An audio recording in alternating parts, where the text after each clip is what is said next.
السلام علیکم ورحمۃ اللہ وبرکاتہ۔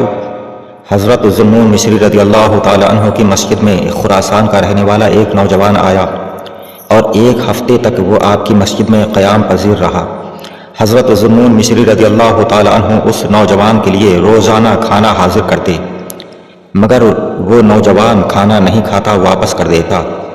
ایک روز اسی مسجد میں ایک سائل آیا، ایک مانگنے والا آیا، تو اس خراسانی نوجوان نے اس سائل سے کہا، اس مانگنے والے سے کہا کہ تو اللہ تعالیٰ کی طرف متوجہ ہوتا تو اللہ تعالیٰ تجھے مخلوق سے بے نیاز رکھتا، یعنی تجھے سوال کرنے کی، مانگنے کی حاجت نہ ہوتی، اللہ تعالیٰ خود تیری تمام آرزوئیں پوری کر دیتا۔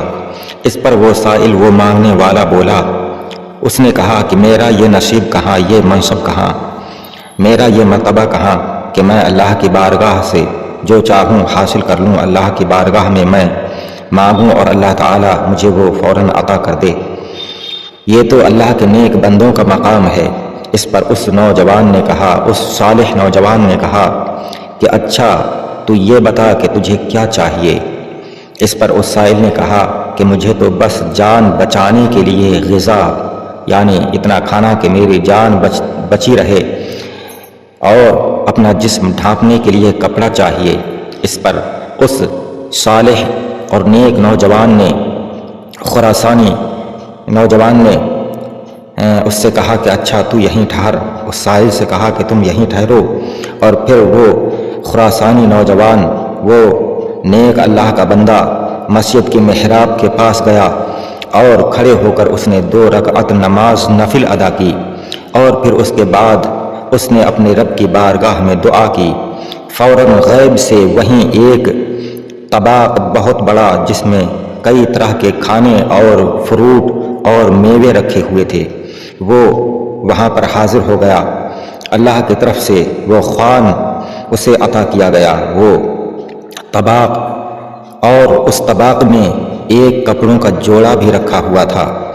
وہ نوجوان وہ طباق لے کر اس سائل کے پاس آیا اور اس سے کہا کہ لے، یہ تیری مطلوبہ چیزیں ہیں جو تجھے چاہیے، تو جو تجھے درکار ہیں، ایک جوڑا کپڑوں کا، اسے پہن، اور جو تجھے کھانا چاہیے، جو تو کھا سکے، وہ اس میں سے کھا لے۔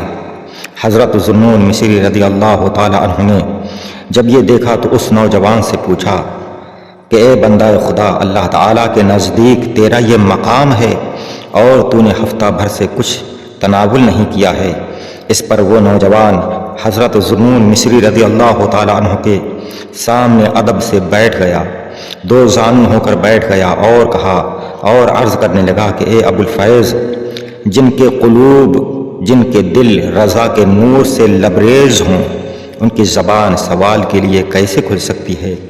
اس پر حضرت ذوالنون مصری رضی اللہ تعالیٰ عنہ نے کہا کہ کیا اہل رضا سوال نہیں کرتے؟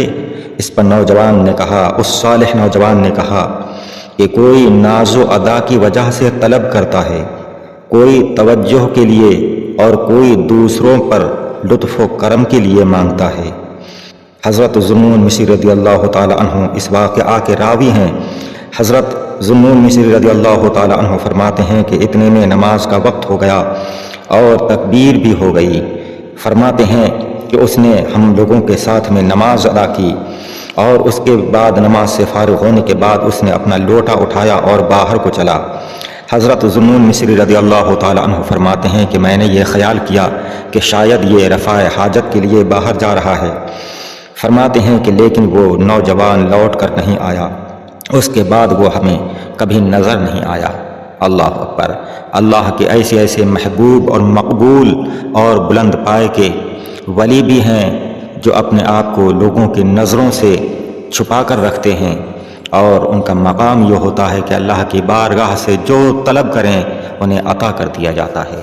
اللہ تعالی ہم سب کو اپنے مقبولوں سے صحیح محبت رکھنے کی توفیق عطا فرمائے۔ السلام علیکم، خدا حافظ۔